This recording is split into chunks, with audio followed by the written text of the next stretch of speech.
let me just tell you for 20 seconds a little bit about my history. I started back in 2002. I've been there for I think it'll be 7 years. For those of you who don't know, the facility in Waterloo has existed prior to that time with Mitra Imaging. And primarily we're a company who's involved with not only the acquisition and management of the images that occur when you see people getting CAT scans and MRIs, and chest x-rays and all that stuff, managing those. It's a lot of managing all the information around it, managing the workflow that goes around it, and also managing the results of those things. So the people we serve are the people who are basically serving patients. So today I'm going to talk a little bit about kind of the state-of-the-art in healthcare and the problem statement that the healthcare industry needs to solve, and AGFA is very interested in your ideas and thoughts as it relates to that. So a couple of things to know. In today's modern healthcare, when you watch TV, and it frustrates me to no end, you often see these people going down the hallway of these TV shows, and they have all the modern latest IT stuff, and yet they grab a piece of film and they hold it up to a light. Most modern hospitals do not use film anymore. In fact, we were originally a film company, and now we're an IT company. Those images, much like your cameras, no longer process film. The state of the art is everything is digital. Your images are acquired digitally, and within seconds, a trained professional, a radiologist, a trauma surgeon, somebody's looking at your images, and they start to act in minutes rather than hours. So this is how we change people's lives. The problem is that even though we've got those images digital, and the storage of those is digital, much of the human interaction around that, much of the steps are still manual.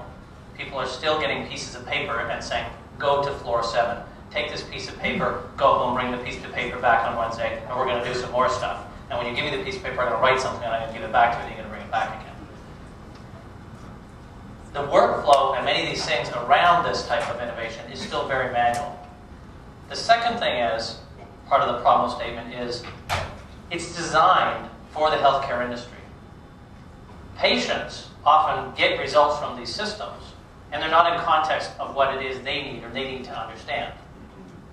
So it's rife with terminology, processes, steps, things that mean things to the healthcare infrastructure, but don't mean things to the patient. And it's often up to, in the old days, your doctor would say, take 2 of these and call me in the morning. Nowadays, you get symptoms, you get things, and you go and you learn about what does that mean? What are my options? Because information today is ubiquitous, it's much more available to us. So this is essentially what we want to talk about. And I'm actually going to share a couple things. I'm going to actually show you some of my medical records that were generated in a recent thing. Back in 2006, I developed a pain in my neck. And in reality, it turned out it was because I was sitting at a computer for too many hours without any exercise, so keep that in mind. So this is a little bit about my experience. So I go into the clinic, and I wait in the waiting room there. And this was right at Christmas time. I couldn't get an appointment, so I went into the walk-in clinic. Many of you probably encountered the same thing. And I have to fill out a paperwork so they determine whether my priority is. And then I go in and they meet with me, ask me a few questions. Okay, we go get an x-ray. Gives me a piece of paper. I walk down to another area and I get, they say, okay, give me the piece of paper. I get a piece of paper. They do the x-ray, give me some instructions. I go back and I go home. So then I get a call several days later, I think it was like a week or 2 weeks later, that says, oh, come in. So I go in and they said basically the results are back. And here are the results. It's because you're a lazy bugger and you spend too much time on a computer. So I said, can I get a copy of the report? Because I happen to work in this industry and I understood all these things. And so I actually have a copy of that report. So if you think about that transaction and you compare it to other types of transactions, which I'm going to talk a little bit about, with other industries, that's a very manual process. And it also puts a lot of burden on the patient to do many of these steps where it's not necessary. For example, why can't I? Today, I can go on Google and I can see where's traffic on maps. But how come I can't tell which of the clinics, the 3 clinics are about the same distance from my home, has a longer wait time? Doesn't exist. Why do I have to go in and fill, like literally a sheet of paper, which by the way has all the other patients' names on it, write down information on it, and have it sit in a queue on a wall? Why can't I come in, swipe my card? Today, I can go into a hotel and I can swipe my Points Club card. I'm registered. I don't touch another thing. They've already got my room ready, they know they've assigned my points, they've already got me registered, I don't type anything, I don't sign anything.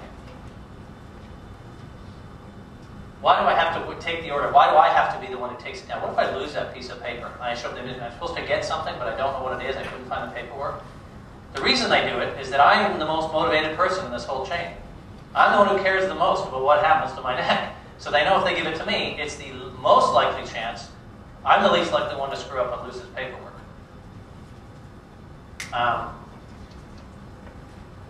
When I go to the imaging clinic, I ended up waiting there as well. Why can't I automatically choose which one's the closest when I'm going to this clinic and tell me which ones are available in the imaging clinic, which has the longest wait, shortest wait time? Why can't I online book? I could do that with bus tickets, almost anything. You can buy things online, you can schedule things online. No, I have to go and I have to wait, and I have no idea what time to go. Why do they phone me when I come in? Almost all other industries gives me the choice. Do you want to be text message? Do you want to be email? Do you want us to phone you? How do you want your service to be provided? I'm going to show you an example of what they did there. And then they give me my piece of paper on my report. Now, I have a record of it, and that's fantastic. But where is this being kept so that if I have another issue, that this information is available? And I'm going to show you an example of it. And then what do the results mean? I read through it, and I'll show you some of the language that they use and some of the ways that they describe things. It told me, the consumer, the patient, almost nothing about what was really happening. Why is this? Many times healthcare services, like other service industries, they localize it around where they can get the equipment and the skilled resources, and they put it there. And hopefully, if you're lucky enough, they put it near your community where you live, so it's not that difficult to get to. But it's not centered around the patient. And many of the systems, because the healthcare service system is paying for it, they're designed for them, to help them, not for specifically to help the patient. And obviously healthcare, you've all seen ER, all these things. They use a lot of words that a lot of people don't understand and don't need to understand. And there's an inherent complexity to the human body and to the disease and to managing those things. So these things become very difficult when they're talking one language and we speak another. So if we look at some of these other options, travel services, I can click on today and I can find out all kinds of information from multiple data stores instantly within seconds. I can't do that with healthcare. The airlines can send me a text message if my flight's going to be delayed. I sign up for it. But healthcare doesn't tell me if there's a change to when I'm supposed to get my CT, I'm going to be waiting 2 hours, so I can decide to do something better with my time. I can transfer money to anybody in this room. I'm not going to do that, but through an email money transfer. So this is trusted information.